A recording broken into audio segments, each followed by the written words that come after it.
Welcome to my presentation, Why is my child referred for an assessment in psychology? And what could this mean and how can this help? My name is Dr. Kristen Wright and I'm a registered psychologist with Con Communication Services. I would like to first acknowledge before we start that we are on Treaty 6 territory, a traditional meeting ground, gathering place, and traveling route to the Cree, Saulteaux, Blackfoot, Métis, Dene, Nakota Sioux. We acknowledge the many First Nations, Métis, and Inuit whose footsteps have marked these lands for centuries.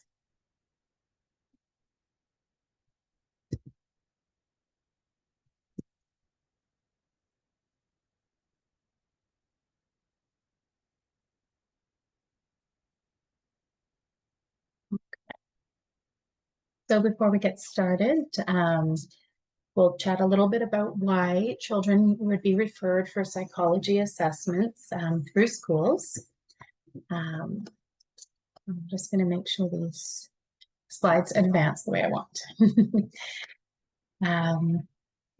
So the presentation is designed for parents and teachers to understand reasons behind a referral, as well as the assessment process, what it includes, and how results can be valuable in providing insights about children's learning, as well as some more of the supports and strategies that perhaps may come following an assessment and the results of a diagnosis, for example.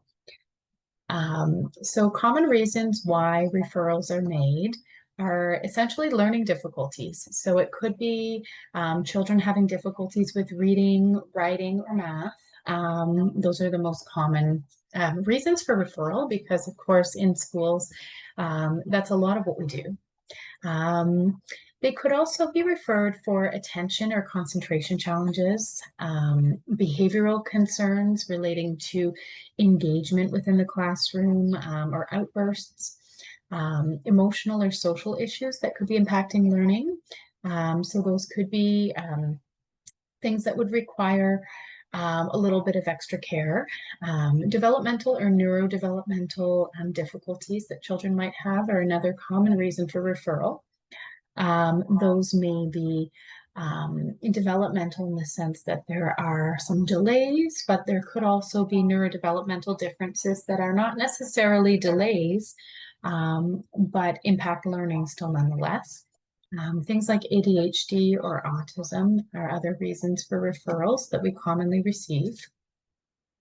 Some of the common diagnostic questions from a psychologist perspective, I would say, are relating to children's teachers wondering if the child that they're supporting in their learning might have things like a specific learning disorder, an intellectual developmental disorder, autism spectrum disorder, or attention deficit hyperactivity disorder. Many of these things are reasons why we would receive referrals for students. There can be lots of possible diagnoses that are considered, and you don't have to know what the diagnosis you're looking for is in order to initiate a referral. That's our job, of course. All you need to do is be able to describe the learning, describe the concerns, and we can kind of suss out what we might be looking at ourselves. And we rule in or rule out different conditions like you see here, depending on the results.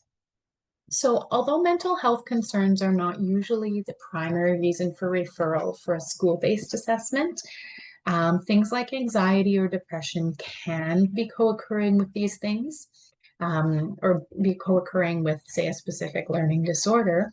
So if a student has a co-occurring condition, but these are the primary reasons that you're perhaps wondering about an assessment, then that would still be all right to refer. If you're seeing the primary concern of a student as being more of a mental health concern rather than some of these listed concerns, I would say the best referral source would probably actually be CASA, because they exclusively help with mental health. So here we go.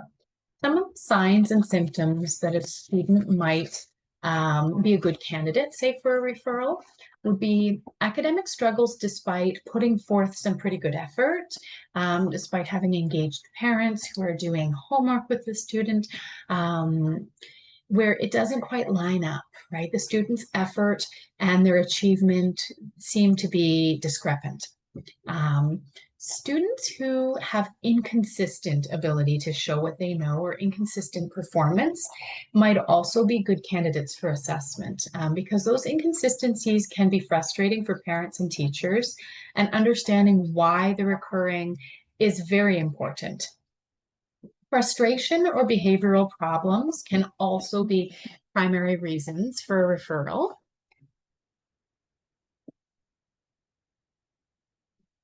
Things like refusing work or behavioral problems relating to maybe interactions with peers even, having difficulty with conflicts there, conflicts with peers, conflicts with adults. Many of those things are reasons why we receive referrals. Emotional distress relating to the work itself or relating to being at school, or anxieties are also definitely reasons why we might refer for an assessment. Difficulties with peer relationships, whether that's making friends, establishing and like navigating conflicts with peers. Working in groups can be hard for students who have poor social skills, because that whole process is difficult. Navigating who does what, navigating differences of opinions, all of these things require some skill. So if there are social challenges, it might be worth as well having discussions with the con team to understand a little bit more about whether those might be things we would want to make a referral for, or whether those are things that we would just use classroom-based strategies or universal learning strategies. Sensory sensitivities or aversions, as well as unusual behaviors that teachers are having trouble sorting out, are also other great reasons for referral. Why we complete the assessment is really to understand the child's strengths and weaknesses and identify really what's at the root cause of challenges with learning. At times, we might be recognizing that a student is gifted or has different talents, or maybe different peaks and valleys in their skills, that explain why one thing might be easy and another thing might be extraordinarily difficult for them. Understanding their emotional and behavioral needs. Of course, children appear to us at school, but they have a whole rich life outside of school that we may not know a lot about. And there may be emotional reasons, or there may be reasons why a child might be more emotional at school that we just don't know yet. Understanding neurodevelopmental differences, things like ADHD or autism, are definitely other questions that we receive as assessors. The role of teachers and parents is huge in an assessment process. We need observations from all of the partners in a child's life to be able to make any kind of conclusions about why learning might be a challenge. Of course, we complete standardized testing, but there's a lot of other information that we collect from teachers and parents that gives more meaning to the data that we collect, and helps us to interpret things as well. If a child has missed a chunk of school, if there has been a health concern with that child, or even within the extended family that's drawn their attention away from academics, all of those things are really important for the context. We most definitely look to communicate with other professionals that might be referred with this student, if it's a speech language pathologist or occupational therapist, who know more about that child and some of their needs and strengths. Parents are active key participants in an assessment. They provide the context. They often describe developmental differences that they've noticed well beyond or before a child even arrived in school. Understanding home life as well as major life events for a child is really important to knowing whether, we might expect there to be some academic challenges at school or not. But those are good things to either rule in or rule out as possible explanations. Um, when we're doing an assessment or considering a child for an assessment, we are collaborative decision makers. So it is not just a teacher or an administrator advocating for an assessment. It's also looking at parents as partners and considering the child and whether it's the right time to assess for that child. One thing to consider is that if we're doing something like a cognitive test or an IQ test, those things can actually only be administered every couple of years. So if we administer it at the wrong time, then we may end up having to wait longer than desired to actually understand that child fully or be able to reassess. So talking to your con team about whether it's the right time for assessment is also critical. The other factor in is this a right time to assess is parents and their understanding of what might be happening, their openness to learning about different conditions that a child might have. We need parents to be ready to accept results that might occur. And if they're not at a point of acceptance, then as a school and as a team, we work with that parent to help them understand their child prior to initiating an assessment. If a parent is not going to be ready to hear of a particular diagnosis, it's less helpful because then they may be less open to different resources, perhaps. And we want, children to receive all of the resources from home and school at the right time. Um, we also look at a child in terms of whether they have received enough exposure to English language instruction. And that is also a consideration of, is this the right time? Typically, what we expect is for a student who's learning English as an additional language is that they would receive 5 years of English language education prior to an assessment being initiated. And that's important because it would be very difficult for any of us to be tested in a language that's not our native tongue.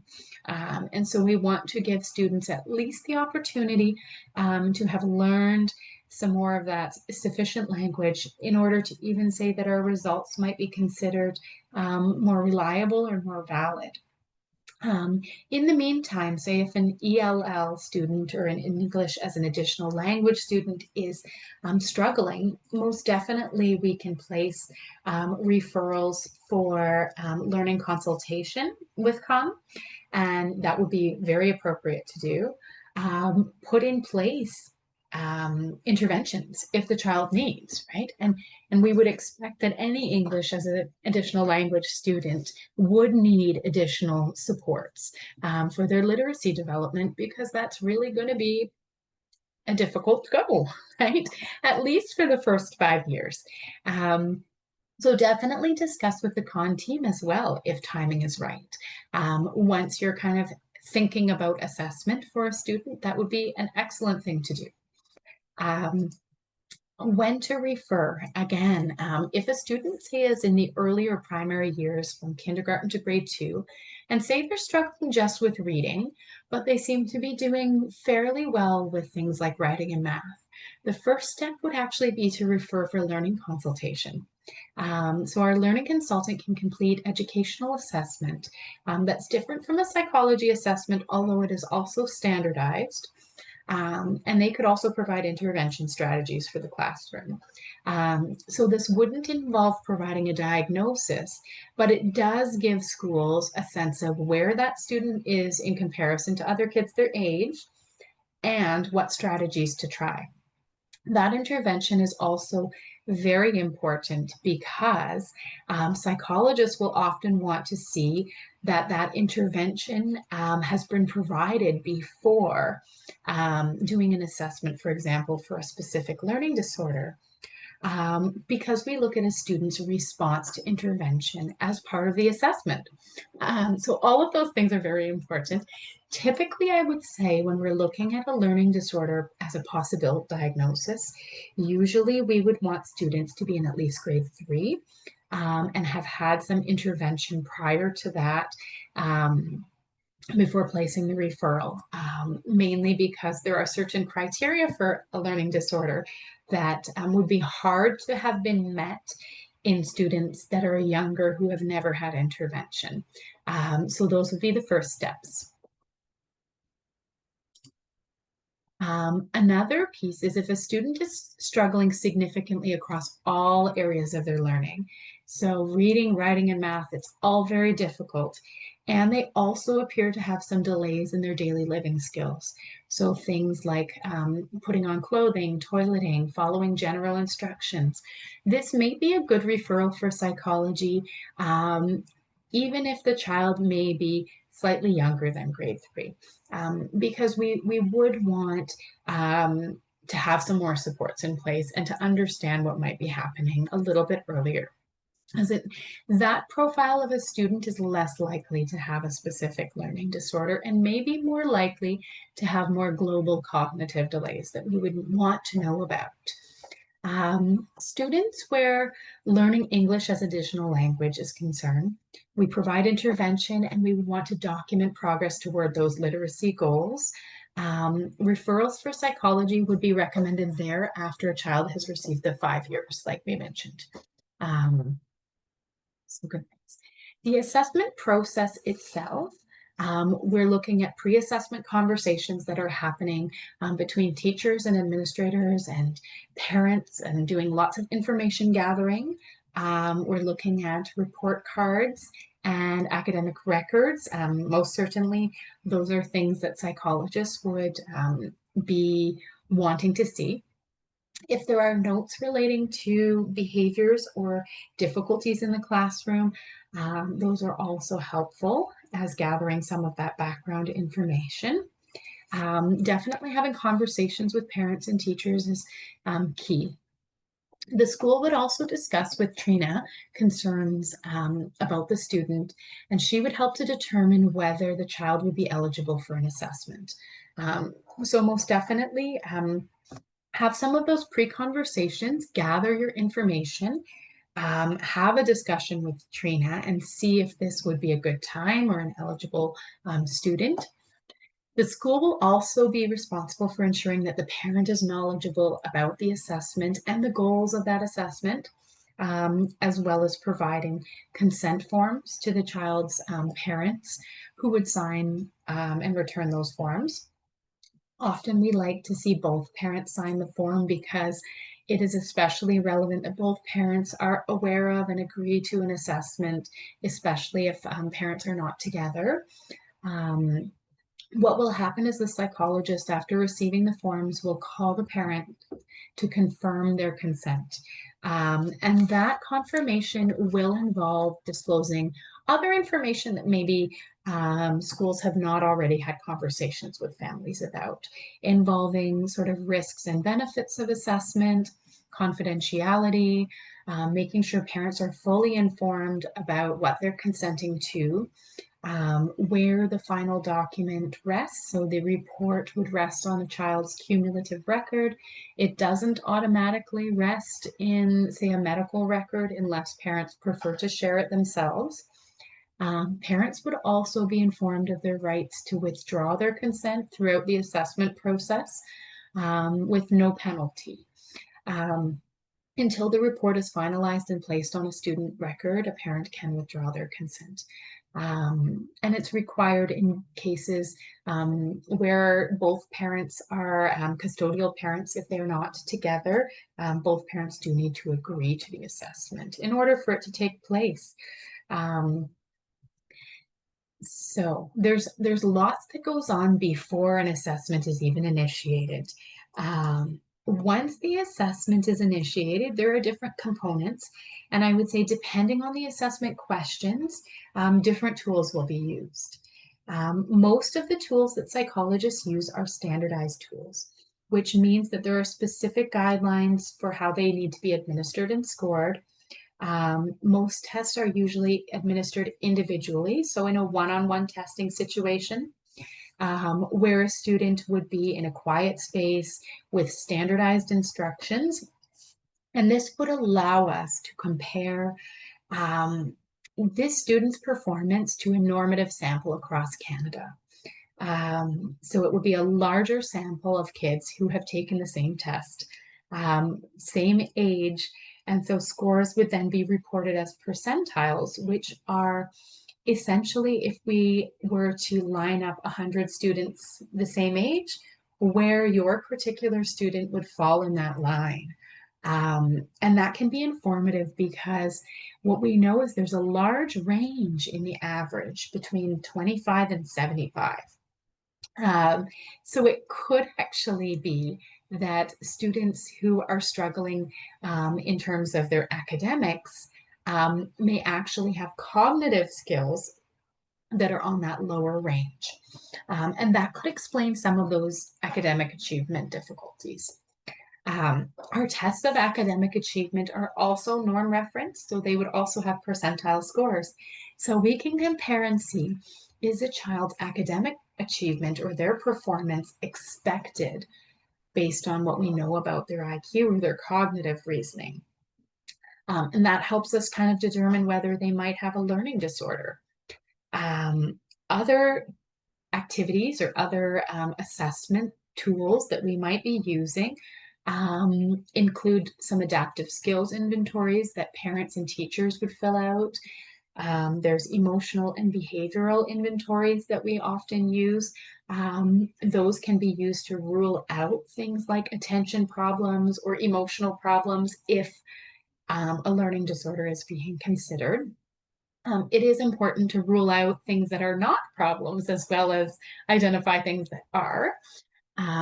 We may also, for some students, test social skills. If we're, for example, looking at something like the autism spectrum, there are social skills tests that we use. And there are also measures of executive functioning that we can use as well. So the assessment components will vary between students depending on what the assessment question is. And that would be quite normal for that to happen. We wouldn't do the whole battery on every student. That would actually take quite a long time and not actually be the best use of resources or lend itself to the most valuable information. So that's why that pre-assessment conversation is really important so that we can hone in on what is the real question that we have about this student, or what are the possible diagnoses that we might be considering, right? What to expect during the testing itself. So the psychologist would come out to your school. It's usually for a day of testing. If schools are struggling with spaces and having quiet testing areas, we do also offer to have students tested at the Con office. That is if parents are willing to also bring students over.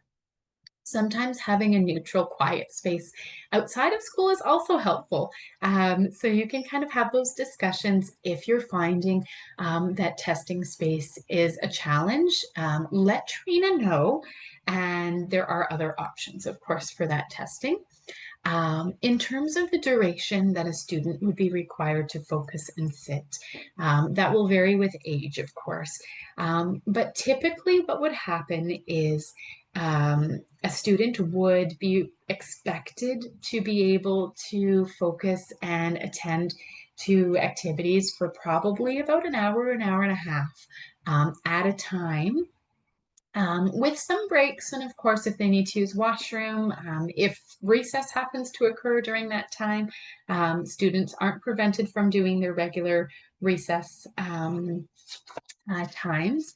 We want children to feel as ease and comfort as we can, because their cooperation and their motivation to do well is key to those performance results. Most definitely, if a child is not motivated to do well, the results are not going to be indicative of their true potential, right? Um, so usually for a cognitive test, we would say it would take between an hour and a half to 2 hours with the breaks and chatting and, a little bit of informal interviewing. An academic test is usually about an hour and a half as well. So if we're doing a full educational psychology assessment, which usually involves both of those components, the better half or the better part of the day is usually necessary for testing. I do often tell parents that children will be very tired at the end of that, for teachers as well. So we reduce demands after they've gone through testing. Um, and even in the evening to kind of have an easy evening, because it is a rigorous experience for a student. We want them to be as comfortable as possible. So snacks or water, those things are permitted. I do explain to children a little bit more about the activities, as well as the things that are and are not allowed during the testing. For example, kids will be aware that they aren't able to ask me if they got the answer right, which might be different than a school setting where you provide feedback, right? I'm not able to provide that feedback. And sometimes that's frustrating for students. I also let them know that it's normal for the test to feel like it's getting harder as they're going, because the questions do become more difficult. If they don't understand instructions, they are most definitely encouraged to ask. Um, some activities are timed and some are not, and sometimes children are aware of the timing and sometimes they aren't, and that's all part of the standardization, so we don't change any of that. They will have some activities where they have to write or provide a writing sample, and others where they would just be pointing to the correct answer. Often, if I'm assessing writing, I will also ask teachers to provide a writing sample so that I can kind of gauge whether the student's performance is up to what their best might be, or perhaps if motivation was a challenge or they were tired. We can kind of have those discussions as what I received representative of what students are doing in the classroom. That's also very useful information for me to have. So most definitely any information like that as teachers that you're willing to provide or have on hand is excellent for getting to know that student. After the assessment, a written report would be written by me, of course, explaining the findings. And the psychologist would write whether the child met criteria for a particular diagnosis or didn't. At times, if a child doesn't meet criteria for a diagnosis, it doesn't mean that they're not requiring some supports. That is often the case, that, students are not referred when they don't require supports. But the criteria or the threshold for having a disorder may not be fully met at the time of the assessment. That can happen. Recommendations often are related to the diagnosis itself for different interventions or accommodations. It could also be that it provides a more in-depth explanation for the grade level that the student is able to achieve in each of the areas. It can be informative for teachers when they're setting the grade level of programming if it's different from the grade level that's associated with the child's chronological age. The report would be provided and it would go on to the student's cumulative record. It wouldn't be released to anybody outside the school, and it would be accessible to the administrators and the current teacher, but not automatically, again, go to the medical file. So if parents are aware that it doesn't automatically go to the doctor. If they would like to share a copy with the doctor, they're encouraged to do so, but that's their decision, of course. Recommendations for supports outside of the school are often included in this the post-assessment kind of report. Those are up to parents to decide what they would like to do, if they'd like to pursue other services or not. Most definitely, many times families are very much wanting that extra help. The accommodations and interventions for school teachers are often listed as part of the recommendations at the end of the report. So that's a really good place to look in the report. Often I see people flipping to the end first before we even begin to discuss the report. And that's helpful for some people to know what is the end point or what is the result, and then how did we get there? And also, what do we do about it? As the recommendations would tell you, right? There's, of course, the feedback session or the debriefing session that would happen with the school and with the family, where all of it would be explained and questions would be answered about the contents of the report. Often results from a psychology assessment can be used to apply for special education coding through Alberta Education. And that would be in the cases where a diagnosis is provided. And schools would fill out paperwork related to this coding and the level of support that the student requires. Most often, if there isn't already an individual program plan in place, that is usually one of the recommendations. And in the meeting, we also can discuss like what would be some appropriate goals if there isn't already a plan in place. Because that's helpful based on the results of the assessment. We can say these things could be priorities for learning for this year. The results would also provide some tailored teaching approaches, so which accommodations or modifications might be recommended for the student, as well as accommodations for testing, whether they need, for example, extra time or reader or scribe or access to a word processor, for example, can be a really helpful testing accommodation for those written expression tests.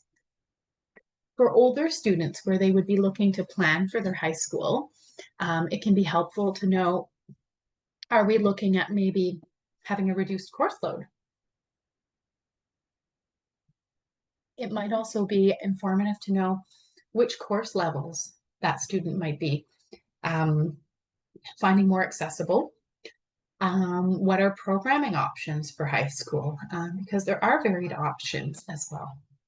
So it can help with educational planning beyond just the year that the assessment has taken place. Because in some cases, we can kind of project into the future where a student is likely to be at the time when they enter junior high or high school, and what kinds of accommodations would be helpful at that time as well.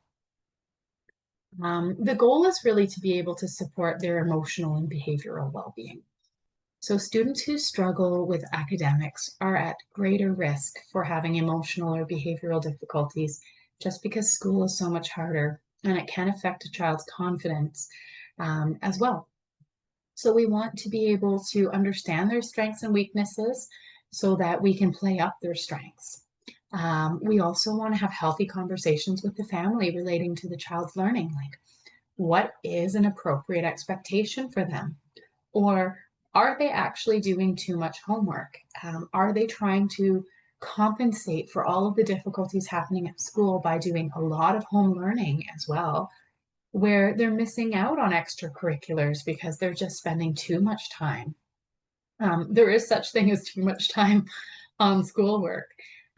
It might be referrals for counseling or therapy for the family or for the child, and not necessarily because there's something, a mental health concern, but it may just be that we're looking at resilience and well-being for that student, where counseling can be helpful.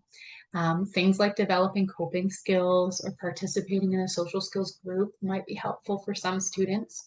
Extracurricular programs, definitely there are different ones that sometimes come out as recommendations after the psychologist gets to know the child and their interests, as well as some of their strengths and which kind of programs would be likely to be successful for that student, right?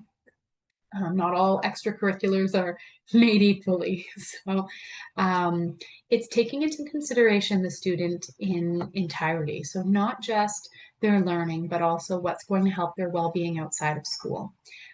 That's often where parents are concerned as well, because they see the other side of what happens when the child comes home and they are upset about all the homework they have to do, or it's like pulling teeth to get them to sit down and try because they've had a long day already and they know that this is really hard for them. Uh, so it's really making sure that we're adapting things and providing reasonable amounts of academics in a child's life, right? Really, it's a collaborative approach. So assessment isn't one person providing all of the information ever. So we receive information from teachers, from parents, from all of the other specialists involved in the child's life, from the child themselves as well. So I often interview kids to say, hey, what do you think about the amount of time you spend on homework? Do you think it's realistic? Um, what is it like in comparison to maybe what your friends are experiencing? So children do have insights as well to share throughout the process, which we absolutely want in terms of understanding and best supporting them. The other piece is we really want to make sure that there's continuous monitoring and adjustment of these programs as a child gets older, as well as they're making progress. Because we expect that every child, no matter what might be going on for them, is going to learn and grow. They will all learn and grow at their own unique rate.